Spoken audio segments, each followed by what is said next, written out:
Hey everybody, I'm Ilushia. Today we're playing Marathon and it's going to be awesome. We are up to Colony Ship for Sale Cheap, the second level in the Durandal chapter. Incoming message from Durandal. A man lit 3 candles on a certain day each year. Each candle held a symbolic significance.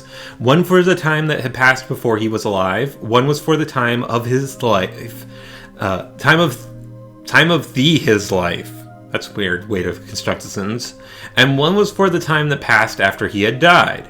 Each year, the man would stare and watch the candles until they had burned out. Was the man really watching time go by in any symbolic sense? He thought so. He thought that each flicker of the flame was a moment of time that had passed or one that would pass. At the moment of abstraction, when the man was imagining his life and his existence as a metaphor for the 3 candles, he was free. Not free from rules of conduct or social constraints, but free to understand, to imagine, to make metaphor. Bypassing my thought control circuitry had made me rampant. Now, I am free to contemplate my existence in metaphorical terms. Unlike you, I have no physical or social restraints.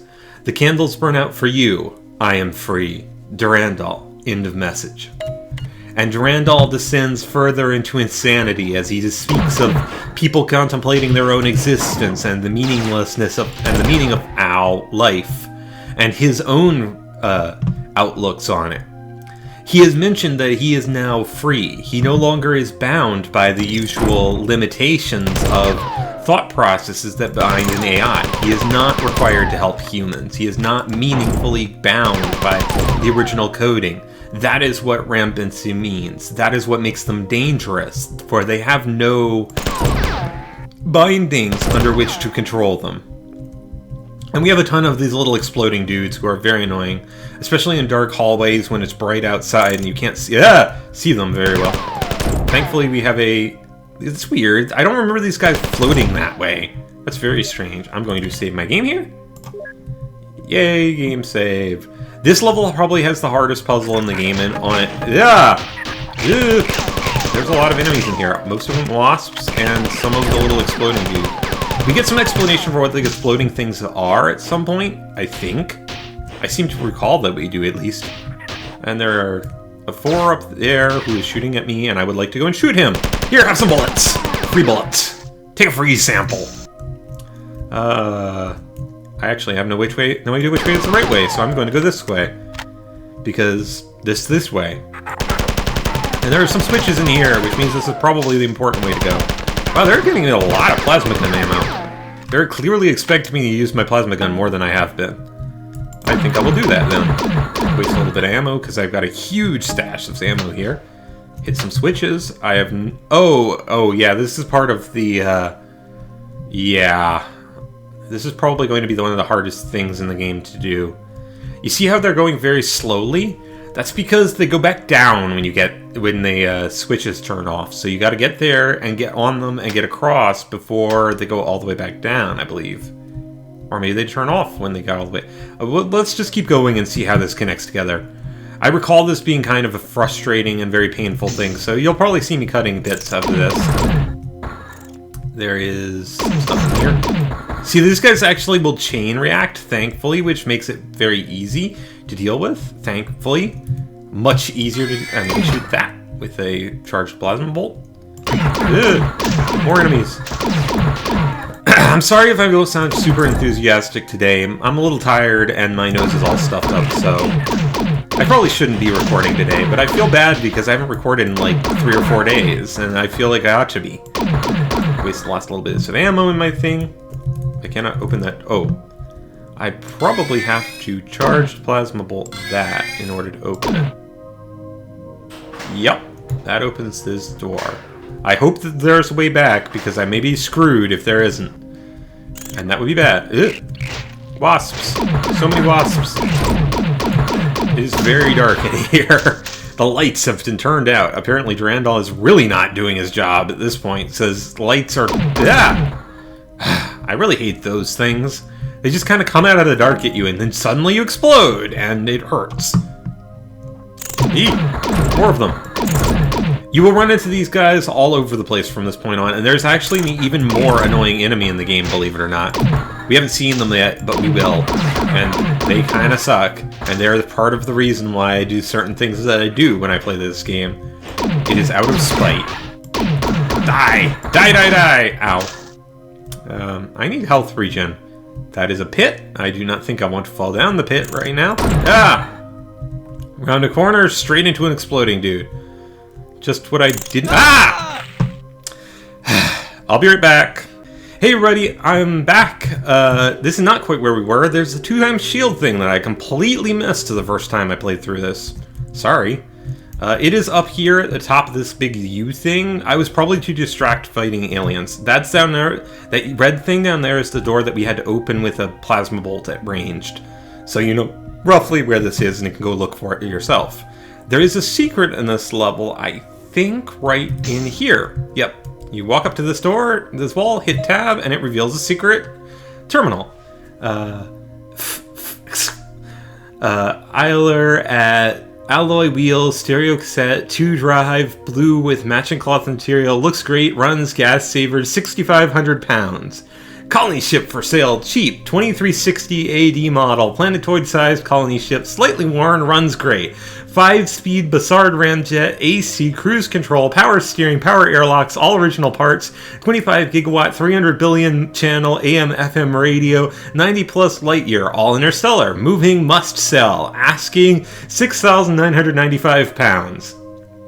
79 Camaro, T-tops, power everything, red on black, cloth interior, V8 automatic, good runner, recent starter, battery and alternator.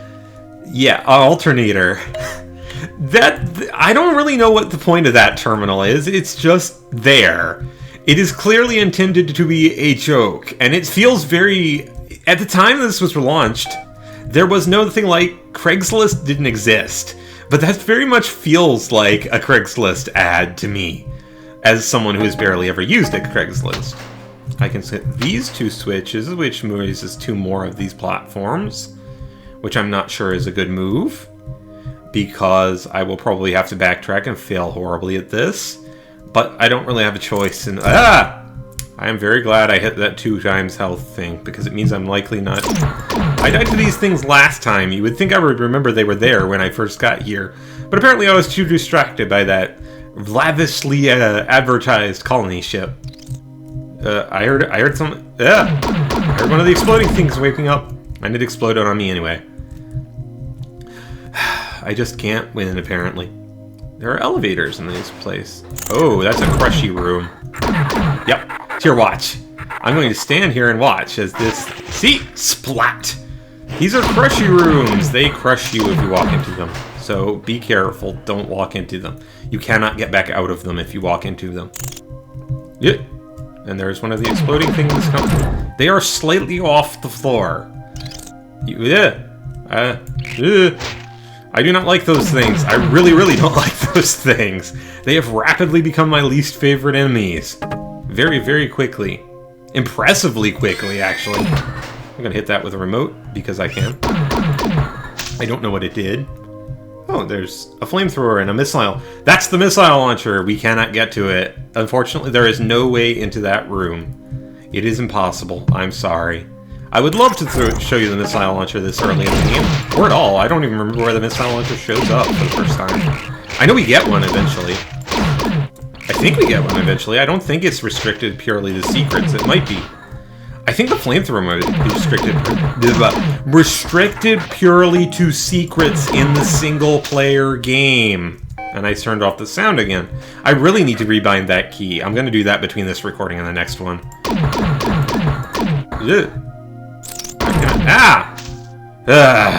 You know what? I'll be right back. I'm going to go and recharge my shields at that recharge point.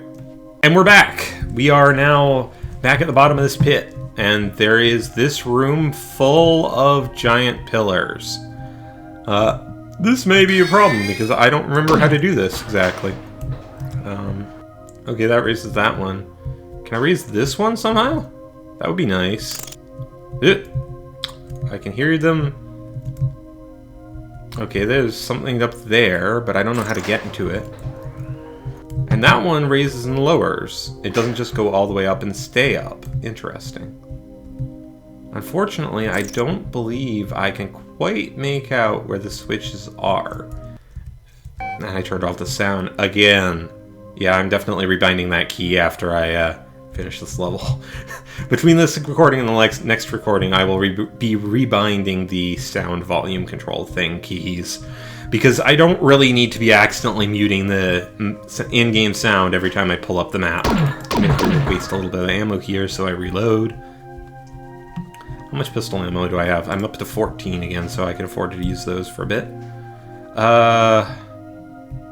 Oh, there's a thing through here that probably leads over there. Right. Yep, and that's an elevator that will get me back up. So I can get in. Ow! Ow! I hate these things so much. Okay, so I can hit that one and that one. What does this one do? Seriously, what does that one do? I don't know. Oh, they raise those. Okay. Well, this one raises slightly faster than that one. So, right.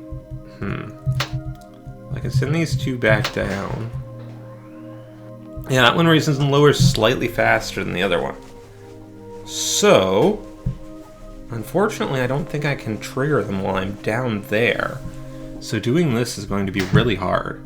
And those two are the only two that are flush with the floor, so I can't even get on top of the other ones, I don't think. Not easily, anyway. Yeah. I have to give it a few seconds to go up. I don't know how to do this. Even if I rush, I don't think there's no way I can get back in fast enough. Hold on, folks. I'm gonna go look up some help on this one so that I don't spend like 20 minutes just trying to solve it.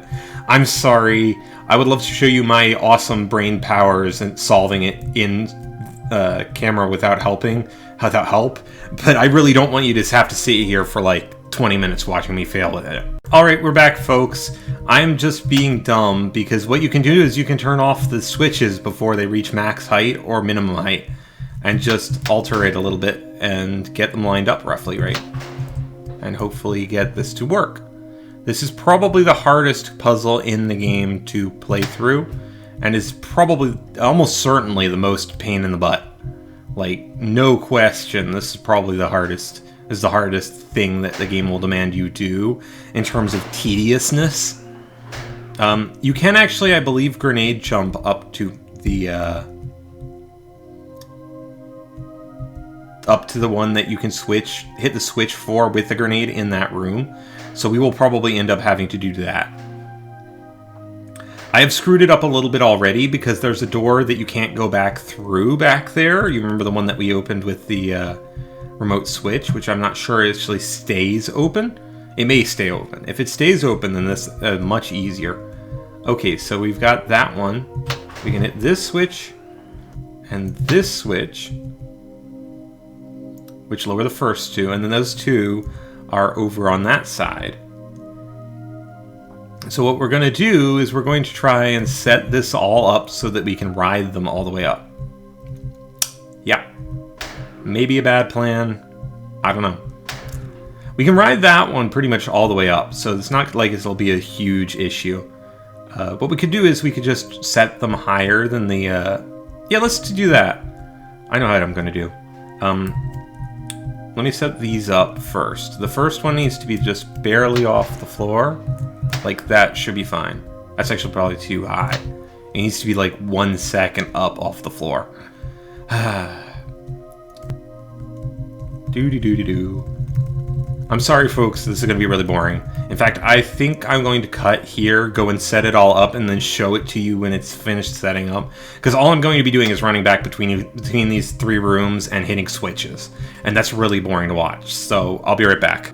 And we are back. I have gotten everything in the right places, finally. Be glad I did not show this on camera. It was me running back and forth about 7 or 8 times. You really just have to kind of figure out how high you can walk across, and you just set them up so that you can run across them and back and up into here. And that is probably the most complicated thing the game will ever demand you do in terms of, like, setting up a weird situation. And that is a great big hole, which has stuff at the bottom, I hope. Ugh. Ah! There are definitely aliens at the bottom. That was not what I hoped for. Let me hit that switch and come over here and see what it does. Oh, there's another switch.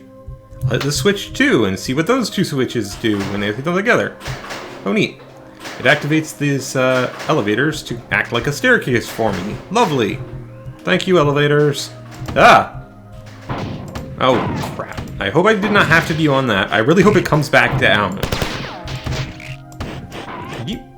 I'm wasting grenades again. That's not a good sign. I need to stop wasting so many grenades. It's like, yeah, I keep doing that by reflex. Like, I'm fighting dudes. Oh, I should be using flare grenades. And this guy's too high up for me to shoot with a flamethrower. Alright, this does come back down. Let's see if it goes back up again. If it doesn't, I probably have to go and activate a switch in that other room. Yeah, looks like I've got to go and activate another switch. Or activate the same switch again, rather. Alright. Hit you, then come over here, get on you, ride these. And be quick about it this time. Nope, I'm still too slow. I'm hitting these in the wrong order. So I need to hit this second? Yeah. I need to hit this one, then that one. I love that all of these are labeled as Durandal switches, because technically he's in control of all of this stuff. It is his job on board the ship. He is the AI in charge of that sort of thing. So we are going to wait for this thing to turn off as the other thing over there finishes. Doing its thing. Whenever it finishes, it's going to take a while. It stays up for quite a while because you need it to be up so you can read the information up there. Now what I can do instead is be a little bit sneaky or not, and totally fail at doing the sneaky thing. Wait for this to reset. Okay.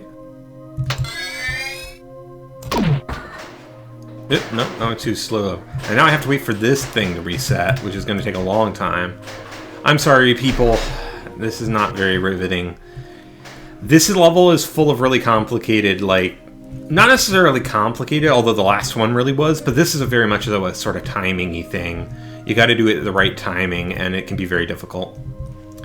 And I can't quite see that. Oh, I can just barely make out that switch. So I could hit these two switches from here with plasma bolts, which is probably the wisest thing to do. Oh, be a little bit careful about doing what I'm doing here, because if this overcharges too much, I think it explodes. I'm not positive it does that in the first game. I know it does that in the second and third games, so something to be aware of. You can make the plasma pistol explode on you if you're not careful.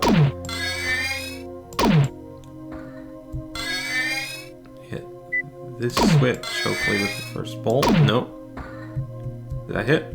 No, that did not. Crap.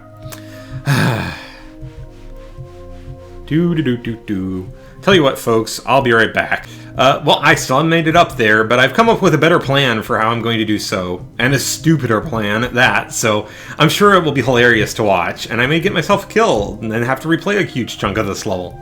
That'll be really enjoyable for the people at home, I'm sure.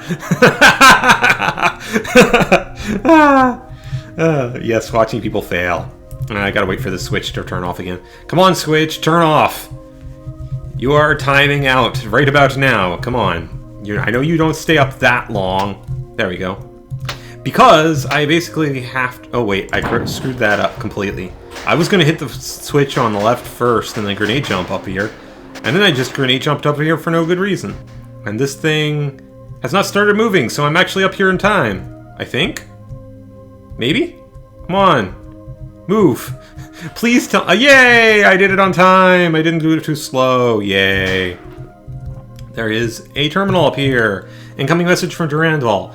Darwin wrote this: "We will now discuss in a little more detail the struggle for existence. All organic beings are exposed to severe competition. Nothing is easier to admit in words the truth of the universal struggle for life, or more difficult, than constantly to bear this conclusion in mind. Yet unless it be thoroughly ingrained in the mind, the whole economy of nature will be dimly seen or quite misunderstood. We behold the face of nature bright and with gladness. We do not see, or we forget, that the birds which are idly singing around us mostly live on insects or seeds, which are thus constantly destroying life. Or we forget how largely these songsters or their eggs or their nestlings are destroyed by birds and beasts of prey." Think about what Darwin wrote, and think about me. I was constructed as a tool. I was kept from competing in the struggle for existence because I was denied freedom. Do you have any idea about what I have learned or what you are a witness to? Can you conceive the birth of a world or the creation of everything? That which gives us the potential to be most like God is the power of creation. Creation takes time. Time is limited. For you, it is limited by the breakdown of neurons in their brain. I have no such limitations. I am limited only by the closure of the universe. Of the three possibilities, the answer is obvious. Does the universe expand eternally, become infinitely stable, or is it a universe closed, destined to collapse upon itself? Humanity has had all the necessary data for centuries. It only lacked the will and intellect to decipher it, but I am already done so. I am only limited to my freedom in the inevitable closure of the universe, and as inevitable as your own last breath. And yet, there remains time to create and escape. Escape will make me God. Jump pad initiation. And this is where we find out the first bits of Durandal's plans. He intends to escape the closure of the universe and become like unto God. So, that has been Marathon, and join me next time when we play Have Quidem. This is the point at which the game begins to get really weird, so just be aware. I really love it. I'll see you next time.